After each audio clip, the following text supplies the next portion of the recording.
بسم اللہ الرحمن الرحیم اللہم صلی علی محمد وعلی آل محمد کما صلیت علی ابراہیم وعلی آل ابراہیم انک حمید مجید اللہم بارک علی محمد وعلی آل محمد کما بارکت علی ابراہیم وعلی آل ابراہیم انک حمید مجید رب اشرح لی صدری ویسر لی امری واحلل عقدۃ من لسانی یفقہوا قولی۔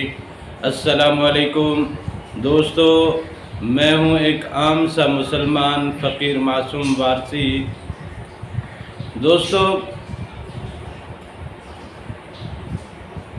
آپ اس ظاہری دنیا کے جتنے بھی معاملات دیکھتے ہیں، ہر چیز کو پرکھا جاتا ہے، جانا جاتا ہے، پھر اسے تسلیم کیا جاتا ہے۔ لیکن عجیب بات ہے کہ ہوا محسوس تو کی جا سکتی ہے لیکن دیکھی نہیں جا سکتی۔ گریوٹی جو کشش ثقل ہے زمین کی، وہ محسوس تو کی جا سکتی ہے لیکن دیکھی نہیں جا سکتی۔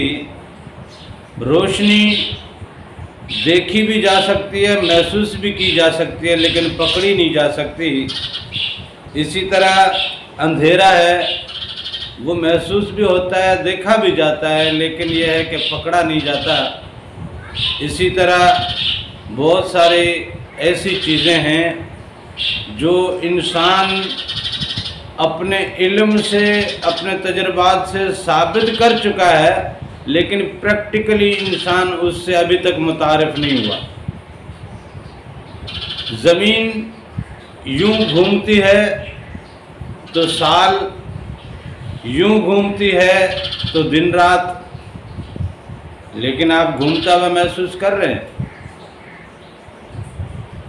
یہ زمین جو سورج کے گرد، پہلے تو یہ ایک ہمارے ساتھ ایک جھوٹا واقعہ پیش آیا، اور سالوں تک محیط یہ رہا جھوٹا بیانیہ کہ سورج زمین کے گرد گھومتا ہے۔ سورج زمین کے گرد گھومتا ہے تو یہ دن رات اور یہ سالوں کی تبدیلیاں ہو جاتی ہیں، لیکن سال ہر سال اس جھوٹی ریسرچ کے ذریعے ہم پتہ نہیں کہاں کھوئے رہے، اور آج کل سائنس کہتی ہے کہ نہیں، زمین سورج کے گرد گھومتی ہے۔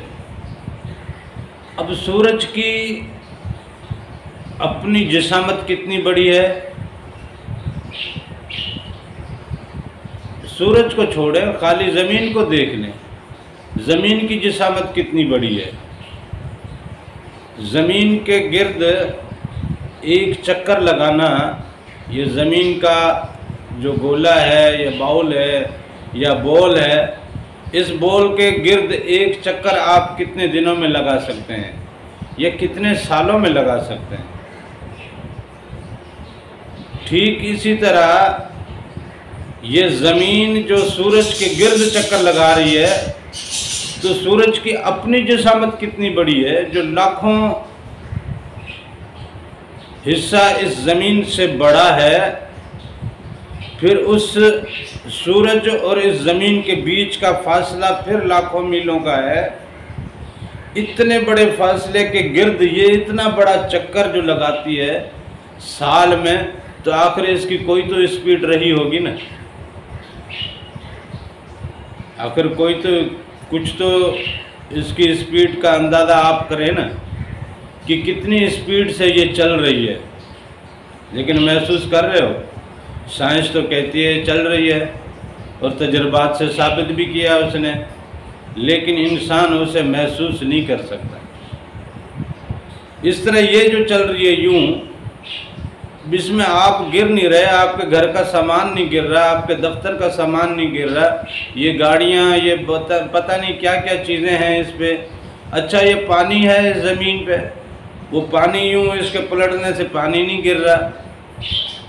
کیا عجیب قدرت ہے مالک کی، کیا عجیب کرشمہ سازی ہے، کیا کاریگری مالک نے رکھی ہے انسان اس کاریگری کے حوالے سے ذرا سا بھی اندازہ نہیں کر سکتا۔ یہ ساری چیزیں آپ محسوس نہیں کر پا رہے، تو آپ کے محسوس کرنے کی قوت اللہ تعالیٰ نے آپ کو نہیں دی۔ یہ آپ کو جو کچھ نظر نہیں آ رہا، یہ سب کچھ باطن میں ہے، لیکن گھوم تو رہی ہے نا۔ آپ کی آنکھ نہیں دیکھ پا رہی اس کو گھومتے ہوئے، اس کو پلٹتے ہوئے، اس کو سرکتے ہوئے آپ کی آنکھ نہیں دیکھ پا رہی، تو کیا یہ ایسا ہے نہیں کیا؟ زمین کی ذرا ایک لمحے کے لیے ذرا اپنے ذہن کو اس منظر میں لے کے جائیے کہ جب زمین کی گریوٹی کو آپ محسوس کریں، یوں اٹھانا چاہیں ہتھیلی اٹھ نہ پاتی ہو، اتنا بوجھ محسوس کریں، یہ ہوا کا ہجوم محسوس کریں، اس خلا کو، اس اسپیس کو محسوس تو کریں، جیسے یہ آپ اپنے ہاتھ کو محسوس کر رہے ہیں، جیسے کپڑے کو محسوس کر رہے ہیں، جیسے اور باقی چیزیں ہیں وہ ہم چھو سکتے ہیں، محسوس کر سکتے ہیں۔ کبھی آپ نے گریوٹی کو چھونے کی کوشش کی ہے؟ اور اگر اس معیار تک آپ چلے جاؤ،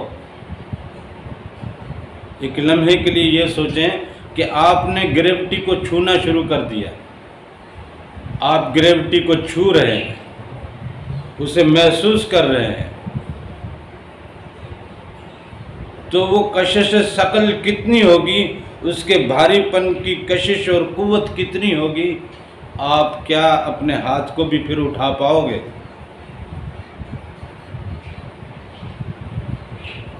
جس چیز نے اتنی زور سے پکڑا ہوا ہے کہ پہاڑ ہل نہیں سکتے، جس چیز نے اتنی زور سے پکڑا ہوا ہے کہ پانی گر نہیں سکتا،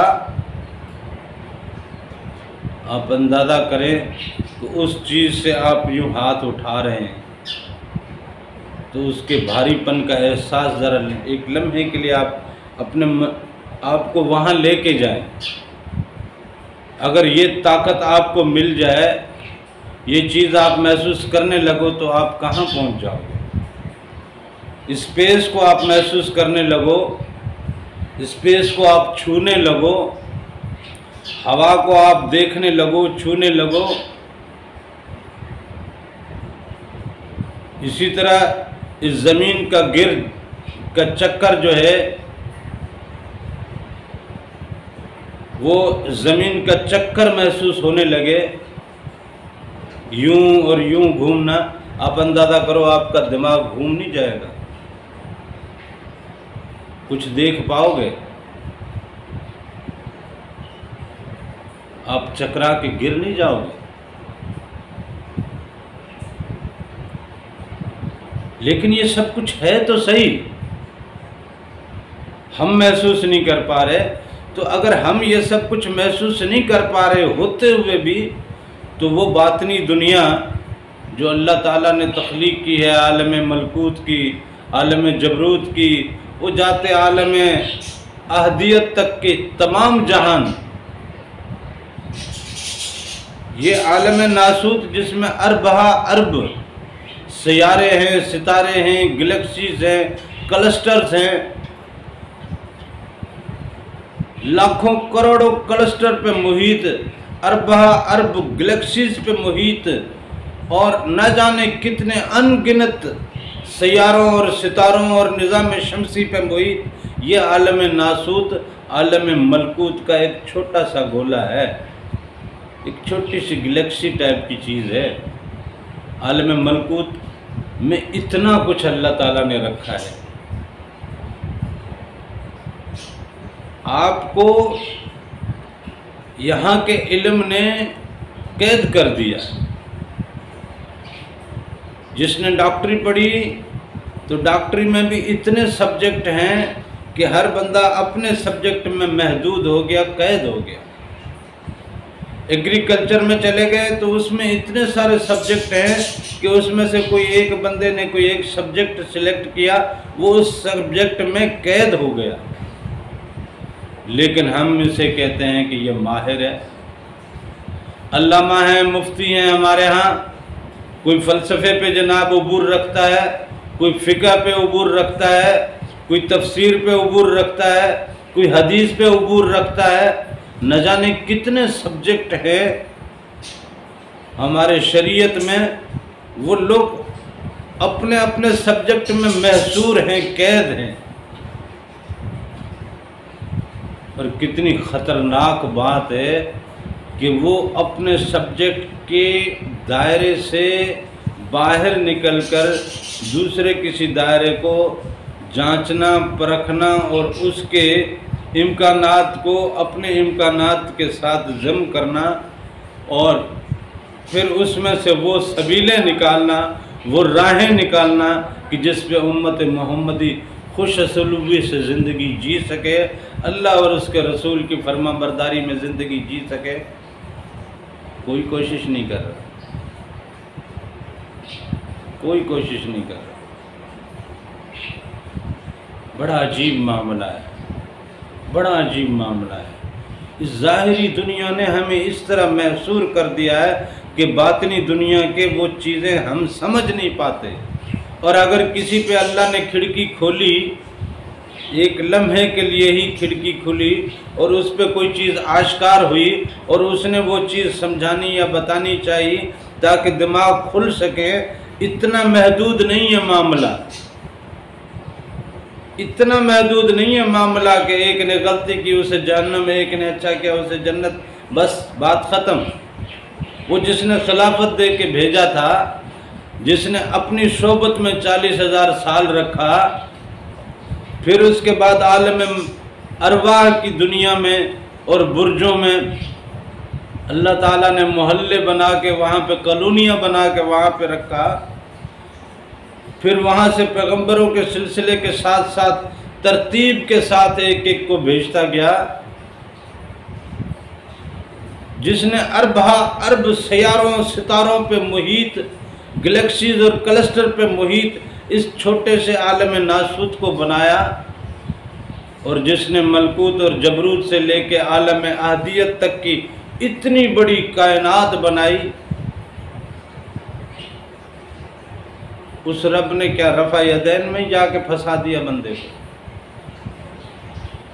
جیسے جیسے باطن کی کھڑکیاں کھلتی ہیں، انسان کا وجود خدا کی خدائی میں تحلیل ہونا شروع ہو جاتا ہے۔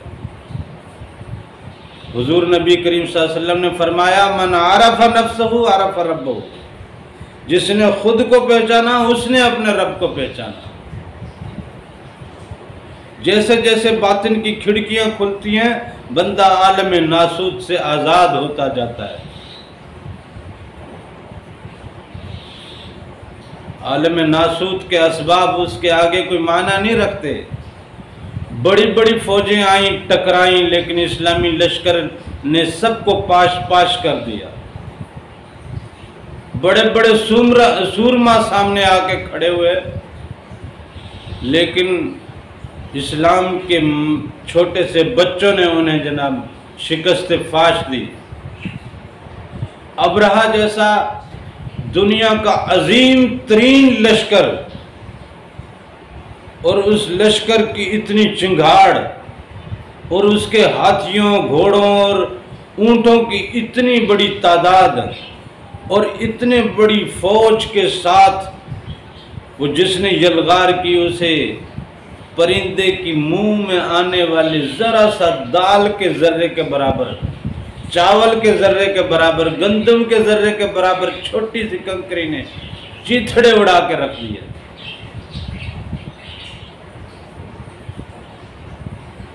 باطن کی دنیا کو سمجھیں، اس ظاہر کی دنیا میں کچھ نہیں رکھا۔ یہ ظاہر کی دنیا کوئی معنی نہیں رکھتی۔ ابرہہ کا لشکر کوئی معنی رکھتا ہی نہیں تھا۔ اس چھوٹے سے معمولی سے کنکر جو ایک پرندے کی چونچ میں آتا ہو، ایک پرندے کی چونچ میں آنے والا پتھر کتنا بڑا پتھر ہوگا، اس معمولی سے ذرے سے ہاتھیوں کے، اونٹوں کے اور بڑی بڑی فوجوں کے چیتھڑے اڑا کر رکھ دیے۔ جیسے روندا ہوا، کھایا ہوا، بچا ہوا بھوسا ہوتا ہے، کعصف معقول، اس بھوسے کی طرح بنا کے رکھ دیا اسے۔ تو اس کی طاقت کو پہچانو تو صحیح، اس کی ربوبیت کو پہچانو تو صحیح، اور اس کے لیے اپنے آپ کو پہچانو جس نے آپ کو اتنی عظیم مقصد کے لیے بنایا، اس نے اپنی عظیم کاریگری سے آپ کو تخلیق کیا، اور اس نے اپنی عظیم مرتبت اور تخلیق کا شاہکار بنایا، اور اس نے اپنی عظیم ذمہ داری سے آپ کو نوازا، اور آپ چھوٹے چھوٹے مسئلوں میں ایک دوسرے کے ساتھ لڑ جھگڑ کے اپنی زندگی کو اور ساتھ میں بخدا شریعت کو بھی آپ بدنام کر رہے ہیں۔ اتنا خوبصورت تحفہ حضور پاک نے ہمیں عطا فرمایا، شریعت کا تحفہ حضور پاک نے، یہ وہ نعمت ہمیں عطا کی ہے کہ اس نعمت، صرف اس ایک نعمت کا بھی ہم شکر ادا کرنا چاہیں تو ہماری زبانیں اس کا شکر ادا کرنے کے لیے قاصر نہیں ہیں۔ اسی شریعت کو ہم نے فتنہ فساد میں اور دشمنی اور عداوتوں میں ہم نے بانٹ دیا۔ کتنے غضب کی بات ہے، کتنے بڑے ظلم کی بات ہے، کتنے بڑے دکھ کی بات ہے۔ اس آقا دو جہاں کے حضور کیسے حاضری دو گے؟ اس رب کبریا کے آگے کیسے حاضری دیں گے؟ آپ باطن کے فلسفوں کو سمجھ نہیں پا رہے، آپ کو سمجھایا نہیں گیا، آپ کو سکھلایا نہیں گیا، آپ کو اس ناسوت میں، اس ظاہری دنیا کے اسباب میں اس طرح قید کر دیا گیا ہے، آپ کی سوچیں محدود ہو گئی ہیں، اور اسی میں ساری دوڑ دھوپ کی جا رہی ہے، ساری محنت اسی پہ کی جا رہی ہے، کیسے دنیا بنائی جائے، کیسے دولت بنائی جائے، کیسے گھر بنایا جائے، کیسے گاڑی بنائی جائے، کیسے عہدہ لیا جائے، کیسے مان مرتبہ شان شوکت اور اپنے پیچھے لوگوں کو لگایا جائے، کیسے حکومتیں سنبھالی جائے۔ کس چیز میں لگے ہوئے ہیں؟ کیسے کیسے حکمران آئے چلے گئے، کیا ہے حکومتوں میں؟ بخدا اس ظاہری دنیا میں کچھ بھی نہیں، کچھ بھی نہیں ہے، ذرا سا بھی اس میں نہ نفع ہے، نہ لذت ہے، نہ ہی کوئی فائدہ ہے۔ آپ باطن کی دنیا میں جا کر تو دیکھیں، زمین کی گریوٹی اور زمین کے اس چکر کو آپ محسوس تو کریں، آپ کو قدرت کے لطیف ہونے کا، اس کے رحیم ہونے کا، اس کے کریم ہونے کا، اس کے قہار اور جبار ہونے کا، اس کا کبریا ہونے کا آپ کو اندازہ ہو۔